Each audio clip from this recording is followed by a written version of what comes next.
pertanyaan dari chat dulu nggih, Bapak Ibu. Mungkin ini pertanyaan pertama dari Ibu Sari Mustikawati untuk bisa untuk ketiga narasumber.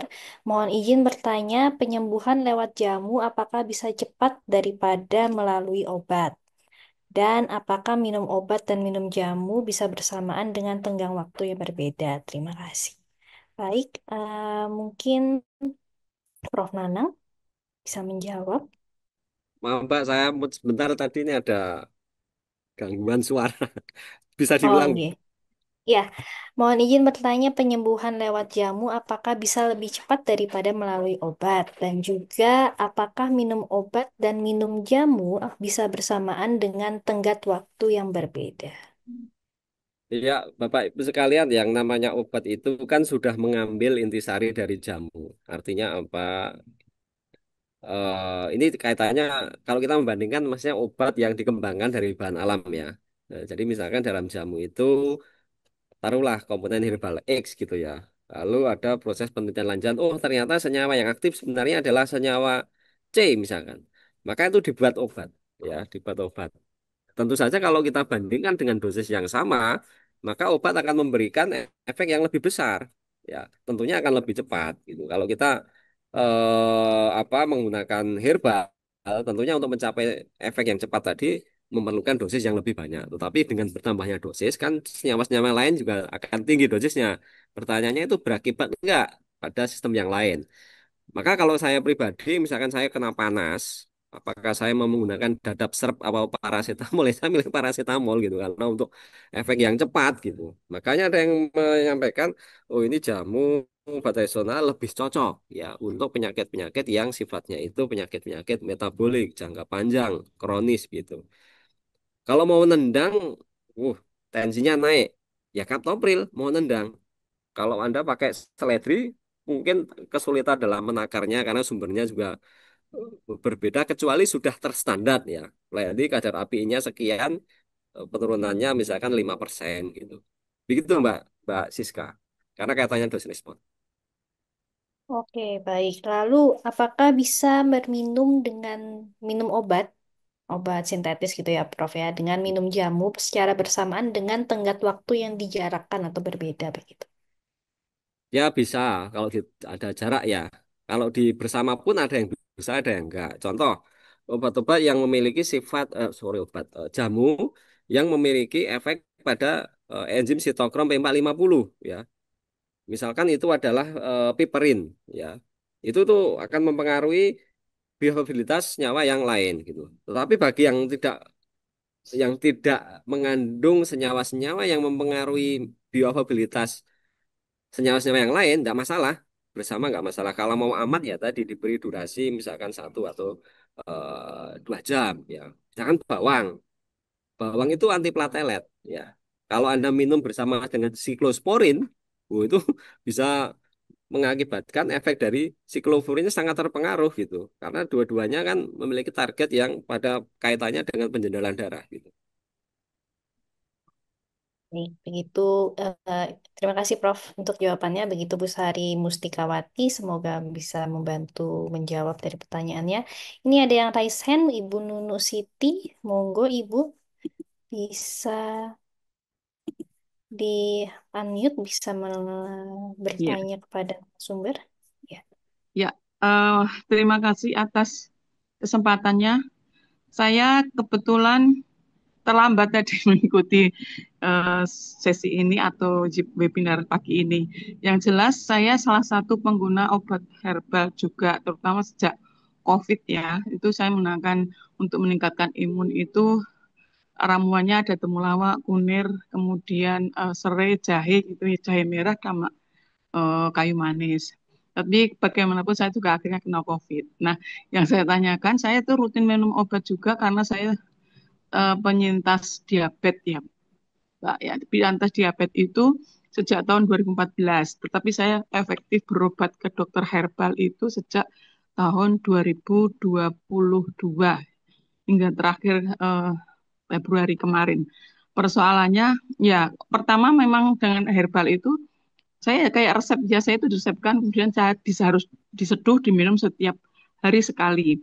Nah, efeknya pertama memang jelas, kemudian yaitu metabolisme saya mungkin diperbaiki, yaitu berat badan saya menjadi naik, kemudian eh, fisik saya lebih lebih bugar begitu. Tetapi saat ini yang saya rasakan kadar gula darah saya naik naik turun gitu.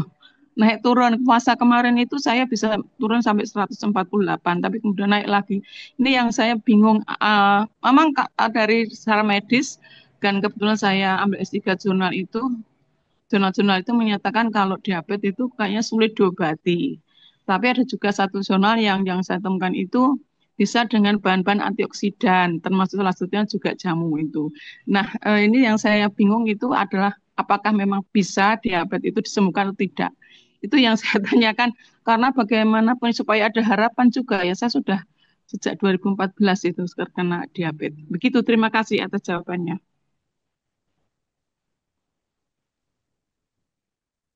Baik, Ibu, terima kasih untuk pertanyaannya. Monggo dari para narasumber, kiranya ada yang ingin menjawab pertanyaan dari Ibu Nunu. Apakah diabetesnya bisa disembuhkan atau tidak? Itu.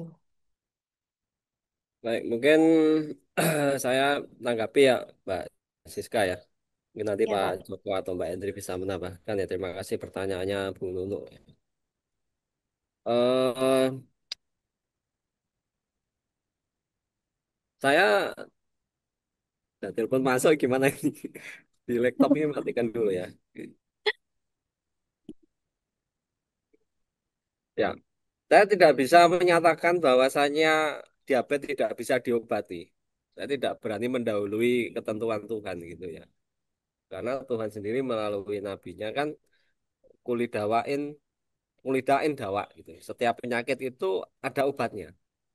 Nah, perkara yang dimaksud sembuh itu bagaimana? Apakah ketika i- halo? Ya, Pak. Ya, apakah ketika sakit diabetes ya, oh, kadar gula darahnya melonjak. Ketika diberikan obat tadi, herbal misalkan turun, itu apakah bisa dibilang sembuh dalam kategori ibu? Kan itu kan sudah balik normal ya. Ketika naik, itulah penyakitnya muncul. Tapi kalau turun, itu sudah sembuh gitu. Walaupun nanti kambuh lagi gitu, muncul lagi. Nah, terus terang ya, kalau ini memang yang terjadi yang banyak fakta-fakta sampai sekarang ya. Ini kalau kadar gula darah itu di-maintain ya. Jadi untuk menyembuhkan total itu kan tergantung satu, apakah sel pankreasnya itu berfungsi baik untuk memproduksi insulin. Kalau kasusnya itu tidak resistensi. Tapi kalau resistensi, apakah organ-organ yang lain itu cukup sensitif untuk merespon adanya insulin? Itu kan kompleksitas yang ada. Tetapi kita turunkan ekspektasi kita setidaknya bisa menurunkan kadar gula darah. Ketika ibu cocok menggunakan ramuan tadi ya gunakan itu ya. Tetapi hati-hati pada saat-saat tertentu ketika fisiologi kita nggak baik, itu pemberian herbal kadang kurang efektif ya. Berarti itu kita perlu pertolongan yang lain ya. Maka bisalah kita misalnya pakai gilbenflamid atau apa gitu ya, supaya tadi tidak melonjak gitu. Tapi kalau dokter sudah bilang ini sudah parah ini, maksudnya mungkin insulin sudah apa pankreas sudah nggak bisa memproduksi lagi insulin, berarti kan dia sudah masuk ke tipe satu, maka yang mau tidak mau itu insulin. Karena sekarang tidak ada herbal yang bisa menggantikan insulin. Ya, herbal bisa sih memacu produksi insulin, tetapi kalau pabriknya sendiri sudah rusak, pankreasnya sudah nggak mampu, berarti kan kita sudah memerlukan insulin dari luar. Ketentuan itu yang harus kita terima. Berarti dawaunnya, obatnya dari Tuhan itu apa? Ya insulin tadi. Gitu. Jadi jangan berputus asa lah. Ini tiap orang kan penyakitnya ya beda-beda, obatnya beda-beda ya. Yang penting kalau pas sakit sembuh, bagaimana kita bisa memaintain kondisi sembuh itu gitu kan. Karena tahu misalkan saya kalau konsumsi manis-manis kadar gula darahnya naik, berarti jangan konsumsi manis-manis gitu, karena nanti akan mengundang penyakit. Itu mungkin yang bisa saya sampaikan Bu Use, Bu Nunu. Baik, terima kasih Pak Nanang untuk jawabannya. Mungkin dari narasumber lain, Pak Joko atau Bu Indri ada yang ingin menambahkan? Saya kira sudah Oke. cukup ya. Yang penting anu saja lah untuk maintenance saja lah gitu ya. Karena itu berat karena seseorang itu kondisinya juga beda-beda nih. Apa Oke, namanya baik. ada yang orang bangun tidur ya. Ya, saya kira gitu. Ya, baik. Terima kasih Pak Joko. Untuk selanjutnya ada dari Ibu Wilda Justisia. Monggo Ibu bisa di-unmute.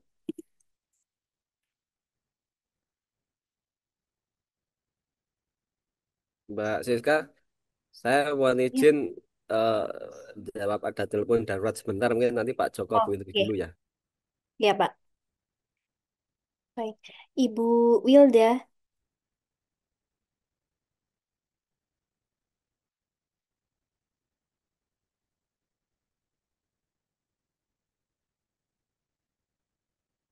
nggak bisa unmute, Kakak harus dari host. Sebentar.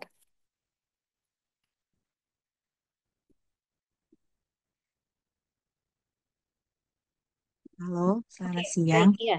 Selamat siang, Ibu. Terima kasih atas kesempatannya.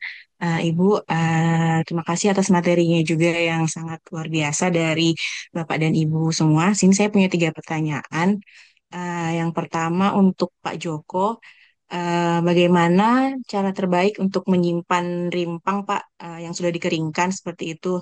Misalnya seperti jahe, kunyit, atau serai kering, itu agar dapat tahan lama dan tidak muncul jamur. Karena saya juga termasuk penikmat jamu dan juga kebetulan juga bergelut di bidang jamu, jamu kering seperti itu. Terus ada beberapa, kadang-kadang ada masalah jamu, apa, rimpang seperti jahe, kunyit, serai itu pernah jamuran seperti itu. Padahal kami sudah mengeringkan dengan baik. Apakah bagaimana gitu caranya agar tidak seperti itu? Kemudian yang kedua untuk Bu Indri, yang mau saya tanyakan untuk bunga rosella atau bunga telang gitu Bu, apakah aman untuk dikonsumsi untuk ibu hamil dan ibu menyusui? Apakah ada efek ke produksi ASI-nya seperti itu? Kemudian yang terakhir untuk Pak Nanang, berapa lama rata-rata waktu penyeduhan jamu itu yang optimal agar bisa mendapat efek imunomodulator yang maksimal? Apakah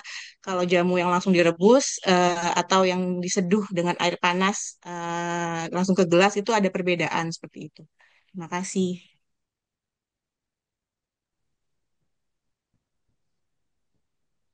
Nah, baik. Terima kasih Bu Wilda untuk Oke. pertanyaan. Monggo Pak Joko bisa Ya, buka. saya kira tumbuhnya jamur itu dipengaruhi banyak faktor ya. Yang pertama mungkin ketebalan irisan. Jadi kalau semakin tebal, itu akan sulit untuk kering.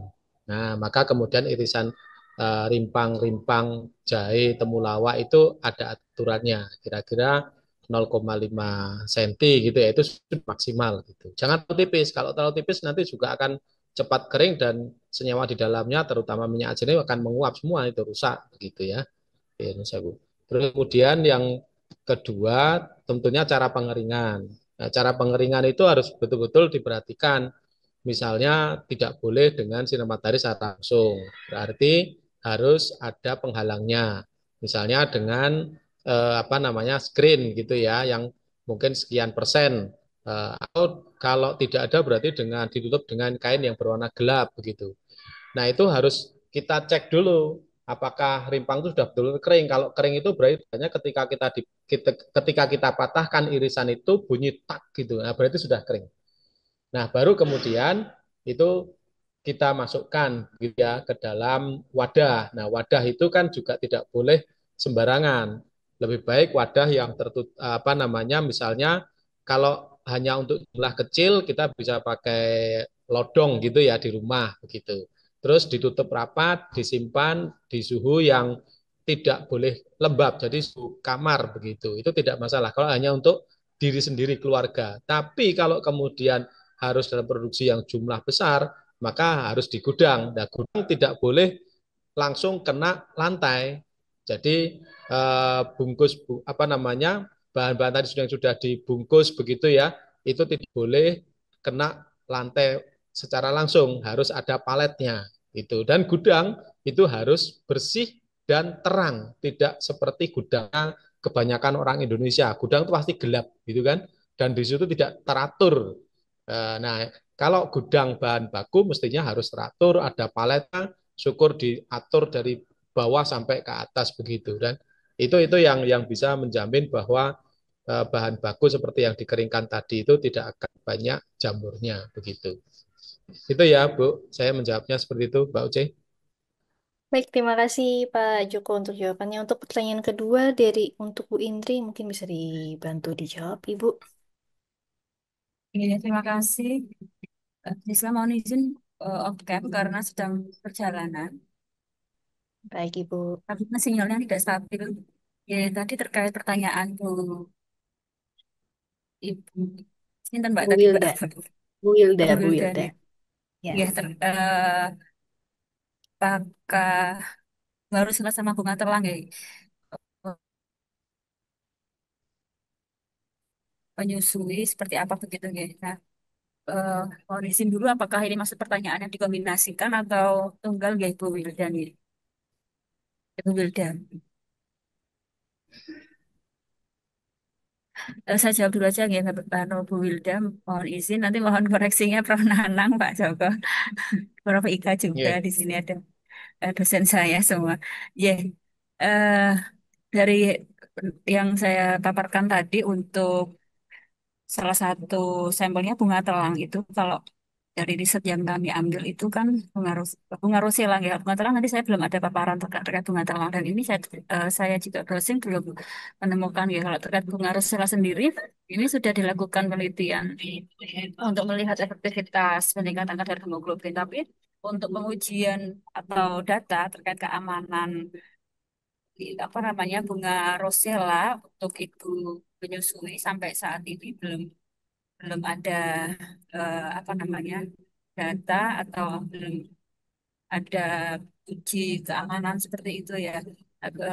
Karena kita ketahui dari kandungan vitaminnya sendiri,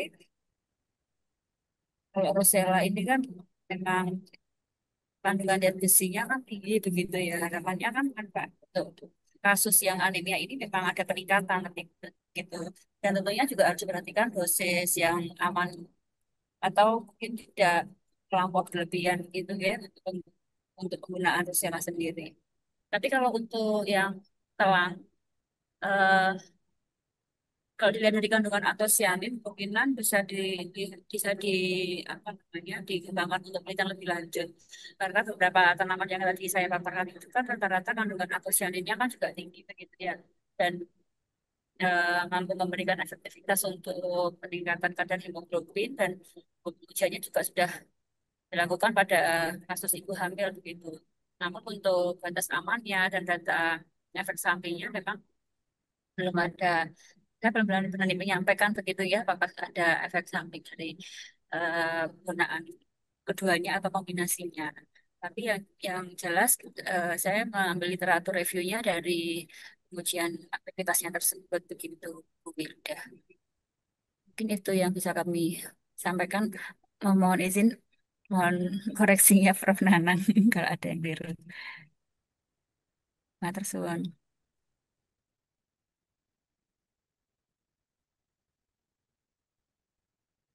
Baik, terima kasih Bu Indri untuk tanggapannya. Ada tambahan dari Pak Joko atau dari Pak Nanang Pun, sampun. mengenai Sudah. ya sudah Saya kira ada sudah ya. cukup. Saya kira sudah cukup. Ya. Baik. Ya, apakah ada lagi dari Bapak Ibu yang ingin bertanya langsung kepada para narasumber kita atau saya bacakan yang ada di kolom chat dulu. Saya scroll dari yang pertanyaan paling atas yang belum kita bahas. Mungkin ini untuk Pak Joko ya. Izin bertanya, untuk merebus jamu itu apakah dibolehkan memakai panci aluminium? Waktu kecil saya sering nanya kepada Mbak Jamu kalau merebus katanya pakai kuali tanah. Tapi sekarang kok kalau nanya pada pakai panci aluminium, Ya, ya. Pak Ya, Joko. ya. Oh, Pak. Ya, kalau ya sebaiknya memang pakai panci yang email yang tebal begitu ya. Tapi kalau tidak punya, gunakan misalnya hanya ada panci aluminium, ya gunakan panci aluminium, tetapi setelah merebus segera masukkan ke gelas. Jadi jangan terlalu lama di panci aluminium. Karena takutnya itu kan bisa bereaksi dengan aluminiumnya kan begitu. tidak hanya merebus jamu loh, memasak juga begitu. Sayur itu kalau udah memasak pakai panci aluminium, segera setelah matang ya kemudian pindah ke mangkok begitu. Kasihan anak-anak kita gitu. Dari pagi itu ada di situ, terus kemudian begitu pulang mau makan, sayurnya masih di panci aluminium. Jadi lebih baik kemudian segera dipindahkan, gitu ya. Dipindahkan ke mangkok atau dipindahkan ke gelas begitu. Yang tidak terbuat dari aluminium. Oke, saya kira gitu ya jawaban saya. Baik, terima kasih Pak Joko. Apakah ada lagi dari Bapak Ibu di sini yang ingin bertanya secara langsung? Saya bacakan kembali yang ada di kolom chat. Ini untuk Pak Joko, kebetulan banyak sekali pertanyaannya Pak ya. Saya bacakan. Waduh. Ya, Ah, ya, ya. dari Bu Miftah Aini, saya punya tanaman kunir putih dan jamu emprit yang ditanam ibu saya kurang lebih 14 tahun lalu. Selama ini belum pernah saya gunakan karena ragu-ragu tercemar kapur barus yang pernah disebar di sekitar tanaman karena adanya ular. Berapa lamakah zat pencemar bisa terurai sehingga tanaman bisa dikatakan bebas kontaminan? Terima kasih atas jawabannya, Pak Kalau kapur Joko. barus, ya sebetulnya kan itu menyublim ya. Kalau kapur barus kan Ya, akhirnya kemudian menyublim kan itu. Jadi ya tidak ada masalah apa-apa. Bagus sudah 14 tahun tuh Bu. Bisa aja nanti digunakan itu. Ya. Nggak masalah sebetulnya itu. Karena dia akan menyublim kok.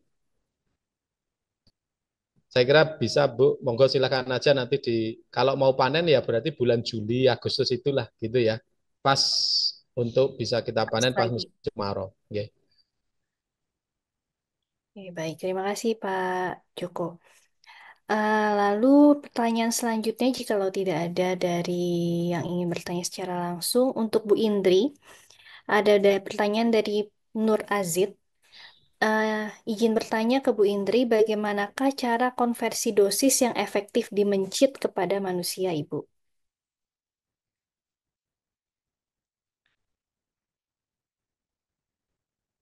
Oke, baik. Mungkin Bu Indri sedang di perjalanan, sinyalnya kurang bagus. Mungkin ada yang bisa membantu menjawab, Pak Nanang?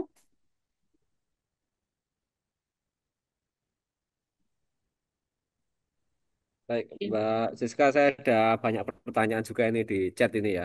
Eh, Ya, saya akan coba jawab mungkin eh, terkait dengan penyakit ini ya, imun sistem ya. ya, Ini baik, Pak. dari siapa ini? Bu Nurfianto Giar Pangidung ya Pak ya. Banyak UHT pertama kali bahan pokoknya dari Pirantus neruli. Ya betul, kira-kira perusahaan menyuplai bahan baku tersebut mengingat Indonesia, saya tidak tahu dia belinya dari mana.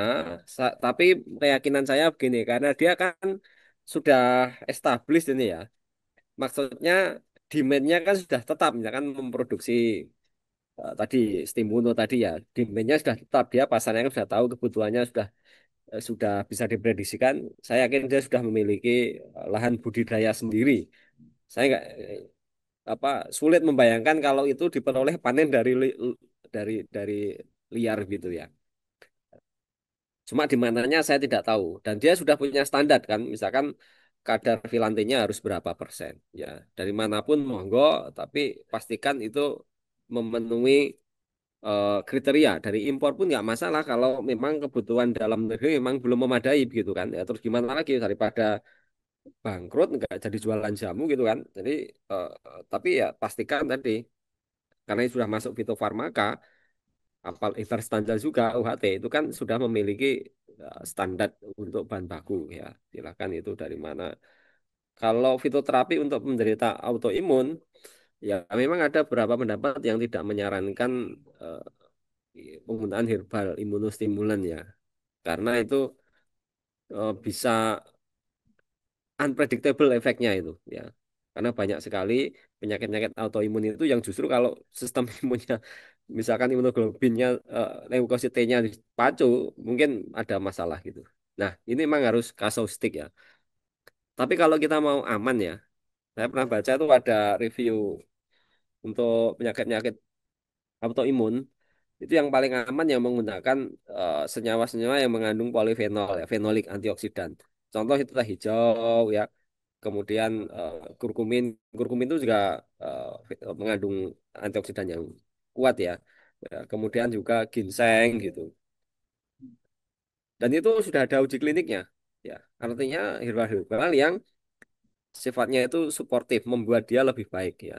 Tidak disarankan menggunakan yang untuk indikasi misalkan dia autoimun sekaligus menderita apa misalkan diabetes ya, misalkan diperlukan untuk penyakit Sambiloto itu imunostimulan, tetapi dia juga menurunkan kadar gula darah. Barangkali itu juga perlu dikaji pasiennya yang meniteni sendiri apakah dengan minum itu lebih baik atau ada gejala kok malah nggak ini, berarti stop, berarti nggak cocok gitu ya.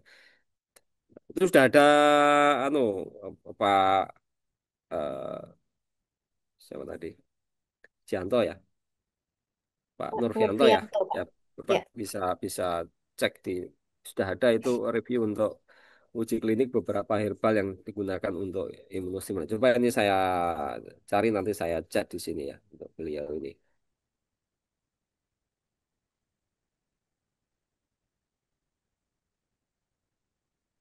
oke, baik. Terima kasih, Pak Nanang.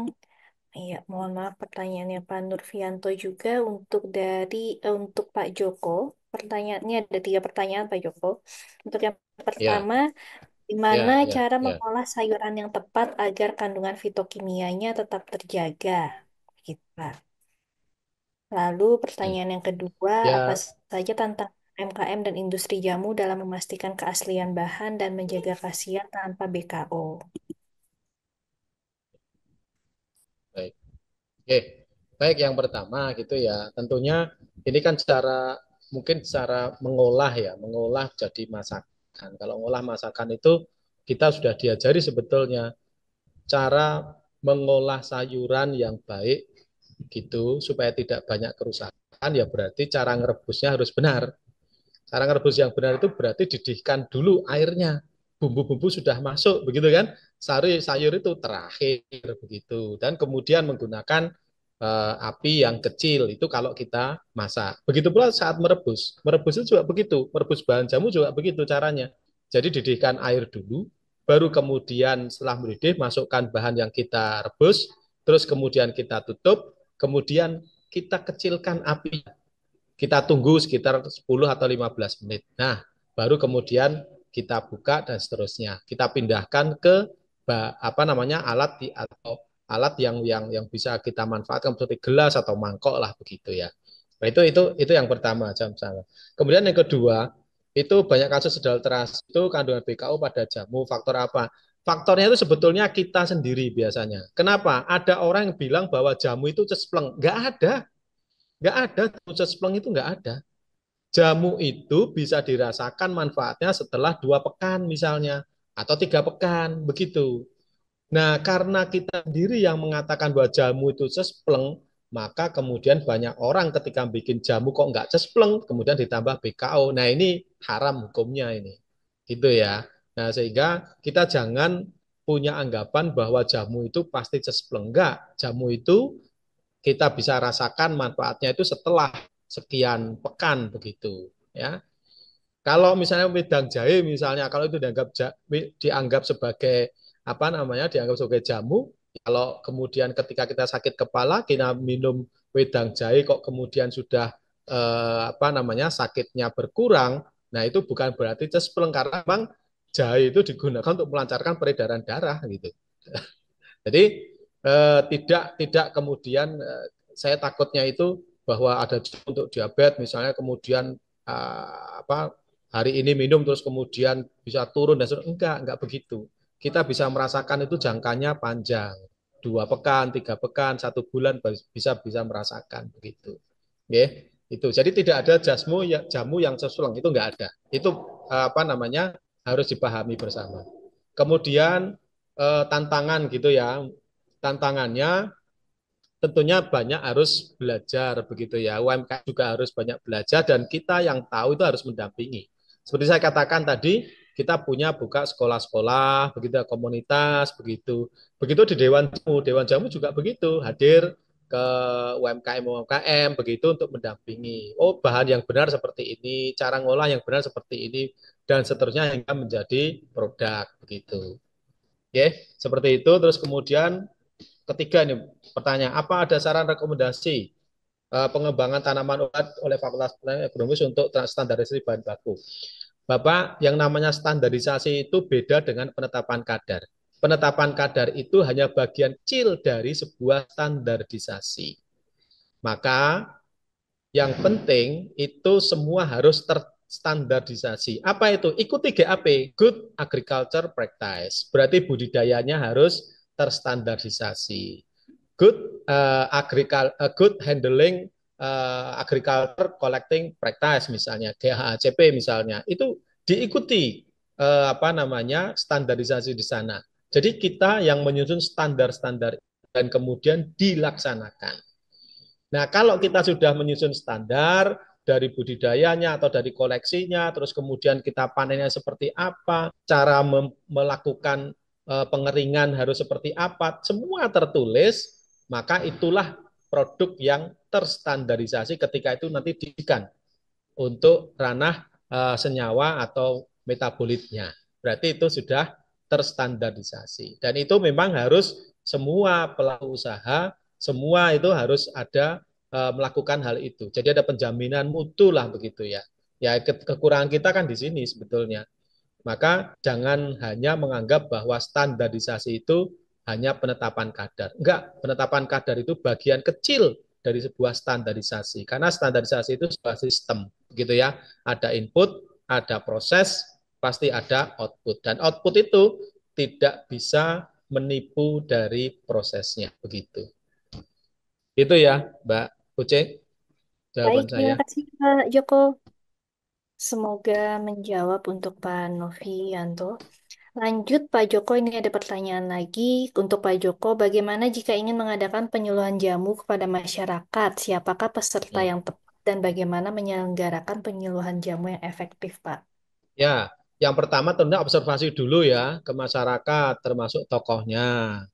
Kemudian juga didata penyakit yang banyak diderita oleh masyarakat itu apa. Terus baru kemudian kita komunikasi dengan puskesmas, komunikasi dengan dinas, komunikasi juga dengan tokoh-tokoh yang ada di sana untuk merancang begitu. Nah, barulah kemudian kita tahu bahwa oh yang dibutuhkan sana adalah jamu yang ini. Gitu ya, kira-kira seperti itu. Terus kemudian buatlah sekolah komunitas yang sifatnya berkelanjutan dan pemberdayaan masyarakat. Kalau masyarakat diberdayakan, maka mereka juga akan menikmati itu dalam bentuk kelompok kelembagaan. Jadi bukan individu, tapi kelompok kelembagaan. Nah, dari produk-produk yang mereka hasilkan itu kemudian mereka bisa masuk ke UMKM, bisa kemudian masuk ke supermarket dan seterusnya. Memang ada persyaratan-persyaratannya, tetapi intinya sebetulnya teman-teman itu ketika sosialisasi jangan berhenti sosialisasi, tapi sampai buat seperti sekolah ya.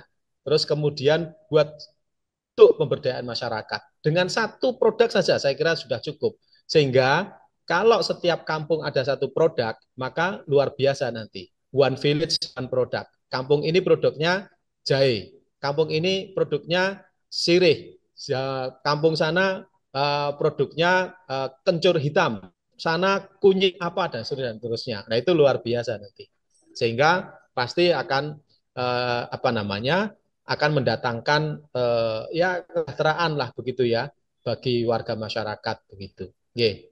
Saya kira itu ya jawaban saya Bu Cek. Baik, terima kasih Pak Joko. Sangat KKN mahasiswa ya Pak ya. Nah, Lanjut, ini ada pertanyaan tertinggal dari Bu Wilda Pak Nanang. Berapa lama rata-rata waktu penyeduhan jamu yang optimal untuk bisa mendapat efek imunomodulator yang maksimal?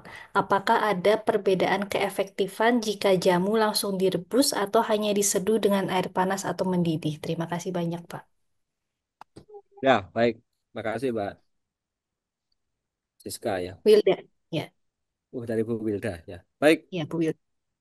Pertama, tidak semuanya itu direbus ya. Mungkin kita jamu senang senengnya Ya, jamur rebusan gitu. Nah kalau bawang direbus ya remuk, ya remuk. remuk karena itu diuntal kayak Pak Joko itu. Ya. Jadi itu bubar kalau diremuk, apalagi digoreng buat mie goreng itu. Jadi jangan saya minum bawang kok, anu, godok bawang kok apa sistem imunnya nggak naik-naik karena salah gitu, nggak perlu. Jadi sesuai sesuai anjuran saja gitu. Kalau misalkan misalkan tadi yang sudah teruji klinik itu echinacea atau eh, jinten ya. Echinacea itu oke direbus nggak masalah karena kan korkorik acid ya dan senyawa-senyawanya itu relatif tahan. Ya. Dan memang preparasinya itu ekstraksinya menggunakan air dan juga kan dulu sejarahnya rebusannya, akarnya gitu. Jadi itu enggak masalah. Cuma, nah kalau mau ditanya tuh merebusnya tuh berapa lama? Ya perlu penelitian kalau itu ya. Misal, tahan nggak ini sampai seminggu kan senengnya kita dipakai-pakai terus gitu ya. Oh, Ya kalau oh. saran saya kalau sediaan preparasi itu kalau bisa sehari habis lah ya. Habis. Jangan Ya. sampai berkali-kali gitu. Karena sediaan-sediaan yang diuji itu pun itu preparasi segar lalu diuji gitu. Jadi kalau bisa misalkan supaya nggak buat-buat terus ya buat tapi disimpan di Hmm. kulkas gitu kan bisa. Jadi kalau mau pakai itu malam harinya dikeluarin nanti pagi sudah bisa dikonsumsi atau dihangat-hangatkan lagi. Sekarang kan pedagang jamu kan juga gitu.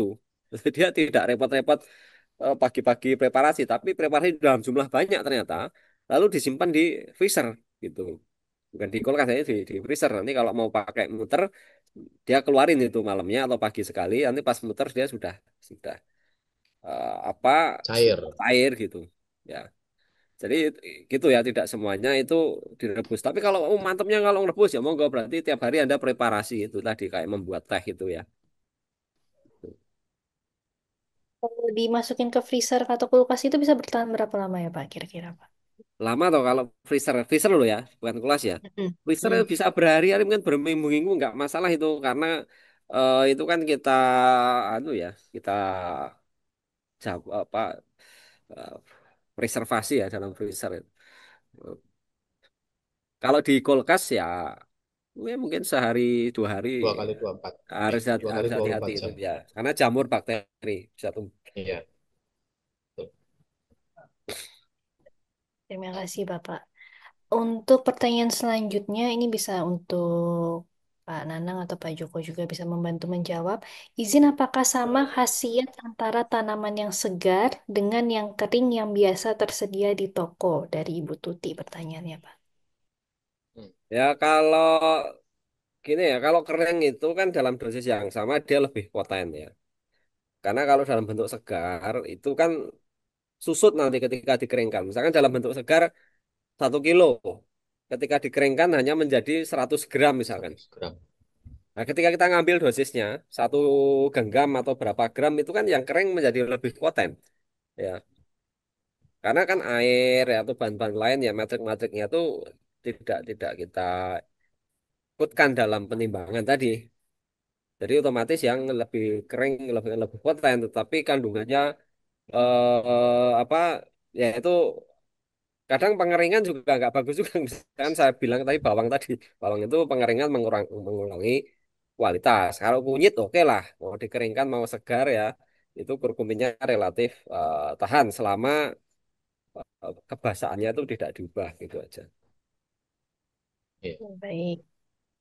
Eh, ada yang ingin bertanya secara langsung, Bapak dan Ibu? Jikalau ada, mungkin bisa raise hand. Kalau tidak ada, saya bacakan lagi pertanyaan selanjutnya yang di kolom chat. Izin bertanya, apakah jamu bisa membuat seseorang menjadi overdosis? Misal ada pasien yang menderita penyakit diabetes, sering mengkonsumsi jamu-jamuan, akan bisa berpengaruh terhadap penyakit dan apakah bisa bertabrakan dengan obat sintesis? Mana yang lebih baik dan aman bagi penderita tersebut? Tadi kurang lebihnya sudah dijawab ya, mungkin dengan Prof. Nanang juga Iya. ya, Prof. Ya, tentang yang insulin ya, Prof. Sudah.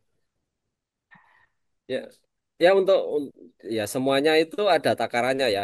Jamu juga bisa apa namanya, terutama diabetes tadi ya bisa juga itu kadar gula darahnya itu jelek gitu. Kalau diminum terlalu banyak, dan juga ketika kondisi tubuhnya itu kurang bagus gitu. Karena itu jamu kan komponennya itu banyak, jadi mungkin berakibat juga proses-proses metabolisme atau hal yang lain. Kemungkinan bertabrakan maksudnya itu interaksi ya dengan obat lain itu bisa ya, tapi itu sedikit untuk herbal-herbal yang berinteraksi itu.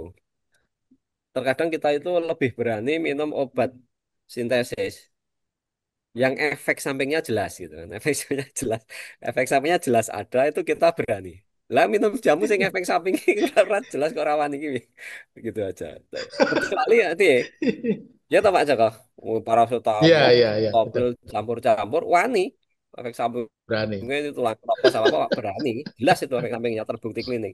Jadi sambil minum jamu nggak berani, padahal efek sampingnya yuk mengono apa ora kurang ngerti, dan itu konsentrasinya juga dikit gitu.